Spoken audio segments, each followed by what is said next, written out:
Selamat datang ke Fakulti Kaki Lima. Dan korang boleh lepak-lepak santai-santai, pergi buat teh ke, nak ambil biskut ke. Dia orang ni dah santai sangat dah. Sambil-sambil tu kita akan berdiskusi mengenai teori muzik. Nah, pada yang baru tengok program ni dan tak tahu, dan untuk korang juga pengetahuan korang, Fakulti Kaki Lima adalah program edutainment di mana kita berhibur sambil belajar, di mana kita akan mengajar perkara-perkara asas dalam teori muzik. Ya, harapan kita sebenarnya adalah supaya korang, anak-anak indie dan juga korang yang di luar sana boleh membaca notasi muzik macam pemuzik profesional yang lain. Atau at least korang boleh baca block chord, chord charts ataupun lead sheets. Dan benda ni penting sebab lead sheets adalah satu dokumen di mana pemuzik-pemuzik kita biasanya akan baca. Ya, kalau tiba-tiba awak ada event kena main 20 lagu dan kita tak ada praktis, biasanya musician letak lead sheets. So, kena boleh baca dan baru kita boleh perform. Alright, so kalau korang ada apa-apa soalan yang tengok di rumah, jangan lupa untuk tulis korang punya soalan di ruangan komen so that nanti kita akan jawab persoalan korang. Dan untuk you guys yang ada di studio hari ini, korang boleh tanya anytime. Bila dalam kelas ni, korang just, Wan, saya ada soalan. Kita akan bagi mic dan korang tanya soalan. Dan saya nak memperkenalkan pada korang, diorang ni yang berada di sini sekarang, this is 21 Miles Away, guys. Yes. Okay guys, kalau korang ada buat postingan di social media pasal kita punya program ni, Fakulti Kaki Lima, jangan lupa untuk menggunakan hashtag Fakulti Kaki Lima. Yes. Now, korang dah ready? Korang dah ready? Yes. Okay, kita akan masuk ke dalam topik yang sedikit berat. Alright, so hari ni kita nak belajar pasal counting and conducting. Okay. Sebelum ni, episod sebelum ni kita ada buat di mana saya buka muzik and then korang cuba untuk clap the beat kan. So benda tu simple. Tapi kita boleh rasa beat tu, tapi nak mengira beat tu, itu benda yang dia jadi agak subjektif dan dia jadi lain orang mungkin ada lain interpretasi. But kita sebenarnya dia ada sistem. Dia ada sebab kenapa muzik tu kita boleh kira dia sama macam muzik lain, tapi adakah pengiraan itu betul untuk muzik tu? Dah pening ke tu? Dah pening belum? Okey, pening sikit. Tak apa. Okey, saya clearkan. Now, episod sebelum ni kita dah belajar pasal time signature. Okey. Kalau korang masih tak tahu pasal time signature tu apa, tengok balik episod yang sebelum ni so that korang faham time signature and then baru datang balik ke episod ni. Okey. Kalau tengok pada gambar rajah, korang boleh tengok dekat situ ada 3 line. Dan setiap line tu sebenarnya dari segi notasinya semua sama. Kita ada tengok bar yang pertama semua semi brief, bar yang kedua semua minim, bar yang ketiga crochet, bar yang keempat semua quaver. Now, tapi apakah perbezaan dari segi feeling setiap lagu ni? Setiap line tu. So nampak macam sama tapi sebenarnya feel dia mungkin berbeza. Feel tu kita kena tengok balik kepada time signature. So time signature adalah yang pecahan-pecahan yang korang nampak. Tapi dia bukan pecahan So korang dah belajar, dah pandai, so jangan panggil dia pecahan. Kalau korang tengok dekat line yang pertama tu, dia tulis 1, 1. Line yang kedua, dia tulis 2, 2. Dan line yang ketiga, dia tulis 4, 4. Kan? Okay. Sebelum ni kita belajar time signature, note yang di atas ni, dia menentukan berapakah jumlah beat dalam satu bar. Dan figure yang di bawah ni, note yang nombor yang di bawah ni, dia menerangkan tentang apakah jenis beat. Jenis beat tu sama ada dia adalah semi brief punya beat atau crochet punya beat ataupun minim punya beat. Okay? Masih okey? Masih okey? Korang masih okey? Okey. Now, bila saya tunjuk contoh 1, 1. Maksudnya ada satu semi brief beat dalam satu bar. Itu maksud yang ditunjukkan ataupun dipotret oleh time signature tu. So dalam gambar rajah kita, line yang pertama, time signature-nya adalah 1, 1. Jadi bila kita tengok first bar tu, dia ada semi brief. Okay. So semi brief memang kiraannya 4. Jadi dalam count dekat situ sebenarnya dia tengok ada arrow dekat atas tu, dia ada 1 saja kan? Yeah. Sebab semi brief tu dah jadi 1 beat. So dia instead of kita kira 1, 2, 3, 4, but now dia dah jadi 1, 2, 3, 4. Okay. Berbeza dengan yang kedua, line yang kedua dekat dalam gambar rajah ni, 2, 2. Kita nampak ada 2 beat di situ. So, itu bermaksud kita ada 2 minim beat dalam satu bar. Memang kiraannya still sama, 4. Cumanya dari segi pulse, beat dia tu, dia dah jadi 1, 2, 3, 4. Tapi dia dah jadi tam. Dia punya pulse tu, beat dia tu, kita hanya rasa pulse dia tu ada 2. Sebab dia menentukan different pulse ni, setiap ni. Kalau tengok yang di line yang ketiga, nampak kita ada arrow tu ada 4 kan. Jadi kat situ dia punya beat dia jadi 1, 2, 3, 4. Ya, sebab 4 bermaksud 4 crochet beat dalam satu bar. Jadi kita kira 1, 2, 3, 4. Jadi di main dia tam. Di line yang kedua tam. Di line yang pertama tam. So korang rasa tak beat dia lain? Okay. So time signature tu dia in a way memberitahu kita pulse dia.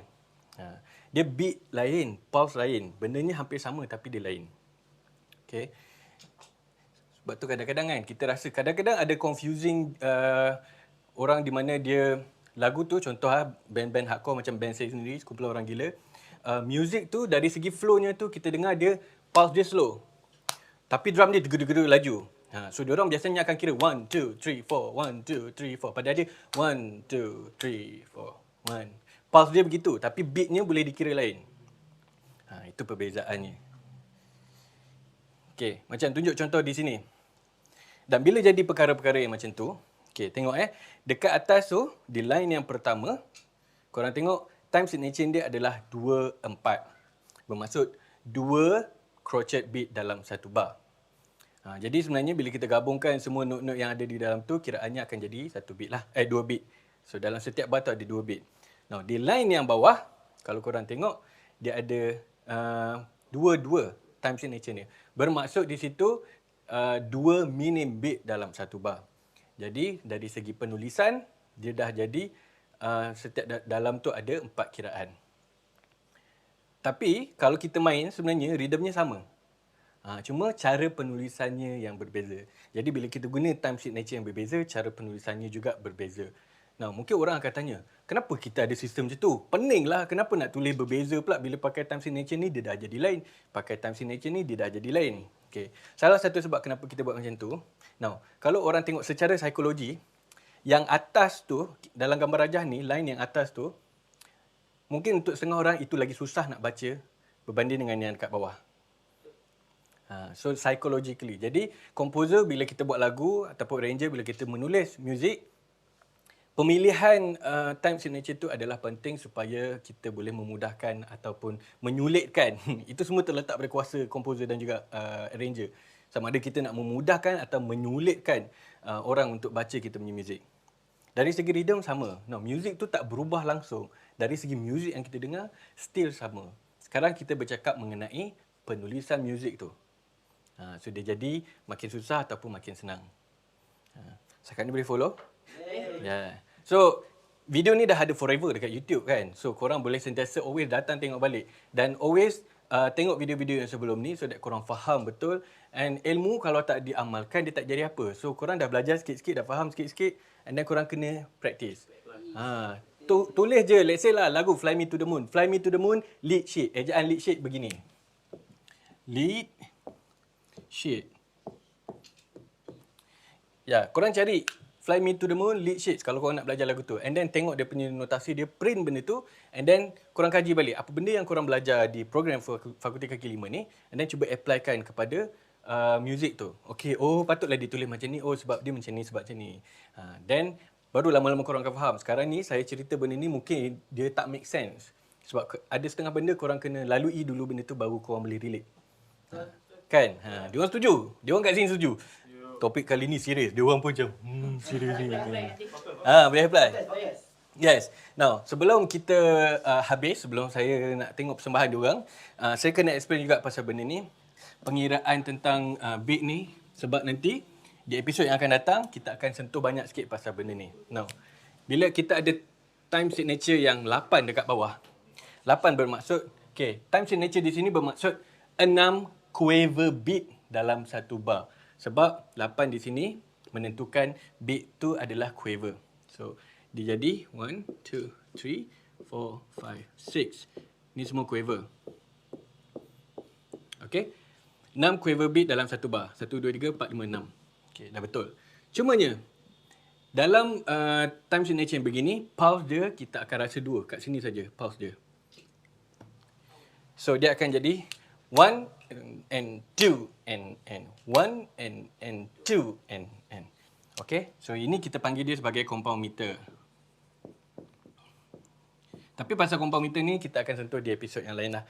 Jadi kalau macam sebelum ni kita belajar 1 and 2 and 3 and 4. Itu simple. But compound ni dia jadi 1 and 2 and 3 and 4 and. Dia jadi macam waltz sikit. Instead of dia just sebelum ni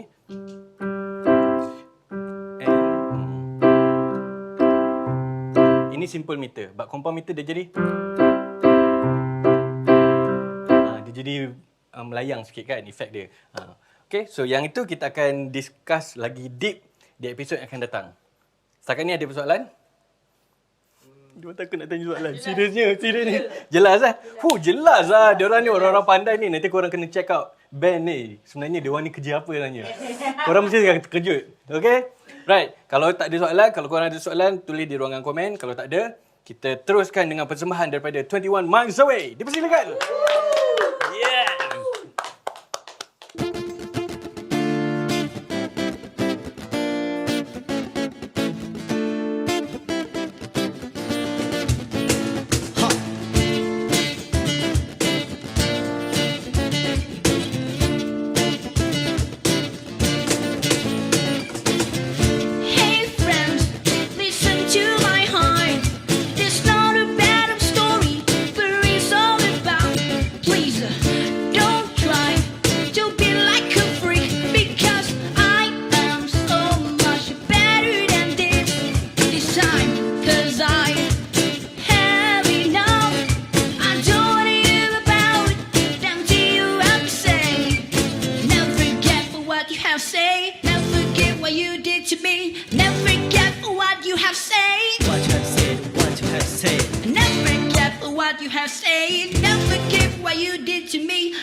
It's time that to show you that you are wrong. Someday you will realize the damage that you have caused. Because life is not about who is real to your face, and it's about who's real and behind your back.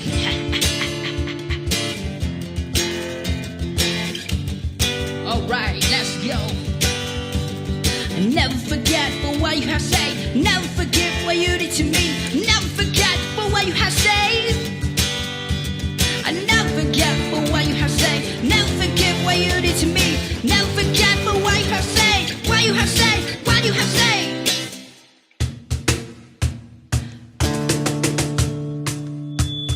One, two, 1, 2, 3, go.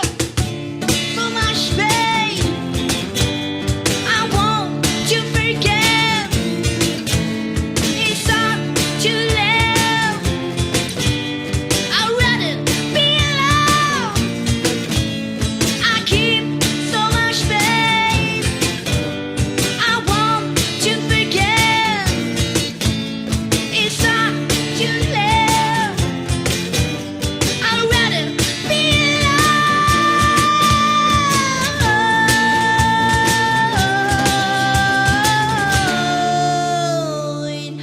Remember that I say.